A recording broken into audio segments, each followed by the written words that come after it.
दोस्त दोस्त तो बहुत मिलते हैं जीवन में, लेकिन जीवन की दिशा और दशा बदलने वाले दोस्त बहुत कम मिलते हैं। ऐसे ही स्कूली शिक्षा के बाद एक दोस्त जिसने मेरे जीवन की दिशा बदल दी और उसी की वजह से मैं आज इस मुकाम तक पहुंचा हूं। हेलो, नमस्कार, कैसे हो आप सभी? बढ़िया, स्वस्थ, मस्त। मैं ओम प्रकाश आप सभी का मेरे digital platform who master Om प्रकाश पर हार्दिक स्वागत करता हूं। स्कूल से स्कूल तक का यह है दूसरा एपिसोड। पहला एपिसोड यदि आपने नहीं देखा तो जल्दी से जाकर देखिए और फिर आगे की कहानी इस एपिसोड में। स्कूली शिक्षा के बाद एक विद्यार्थी ऐसे मोड़ पर जा खड़ा होता है जहाँ उसे उचित मार्गदर्शन की आवश्यकता होती है। किस राह को चुने ताकि वो जल्दी से जल्दी अपनी मंजिल पर पहुंच सके। तो यदि आप या आपका अपना कोई इस स्थिति में वर्तमान में है तो उसे एक उचित मार्गदर्शक की आवश्यकता है, सही राह चुनने में उसकी मदद करे।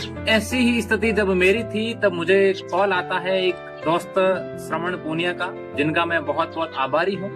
उनकी एक कॉल की वजह से, उनकी एक सलाह की वजह से मैं आज इस स्थिति पर पहुंचा। उन्होंने मुझे एक नई राह चुनने की सलाह दी और वो थी इंटीग्रेटेड बीएड की, क्योंकि ये कोर्स 2017 में राजस्थान में शुरू हुआ था पहली बार और मारवाड़ क्षेत्र में पहली बार 2018 में हुआ। इससे पहले इस इंटीग्रेटेड कोर्स का प्रचलन नहीं था।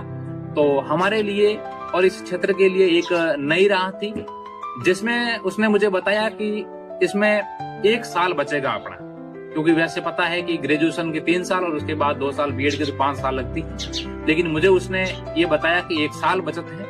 तो मेरे दिमाग में उसकी वो एक बात बैठ गई कि 1 साल बचत है बस। मैंने जब इस कोर्स को करने की सोची तब मुझे मेरे गुरुजनों तथा अन्य साथियों ने मना किया कि फीस ज्यादा लगेगी, ऐसी वैसी बातें बताई।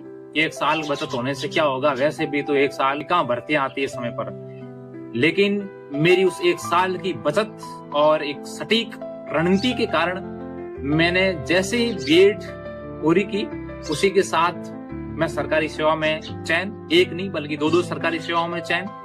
अगर आपकी जिंदगी में भी कोई ऐसा दोस्त है तो कमेंट बॉक्स में जाकर उसका नाम जरूर लिखिए। अगले एपिसोड में जानेंगे क्या थी वो मेरी सटीक रणनीति जिसकी वजह से पहले ही प्रयास में मैं बना सरकारी शिक्षक। ऐसी ही सच्ची और मोटिवेशनल कहानियों के लिए सब्सक्राइब कीजिए हु master Om Prakash YouTube channel को। बहुत बहुत धन्यवाद।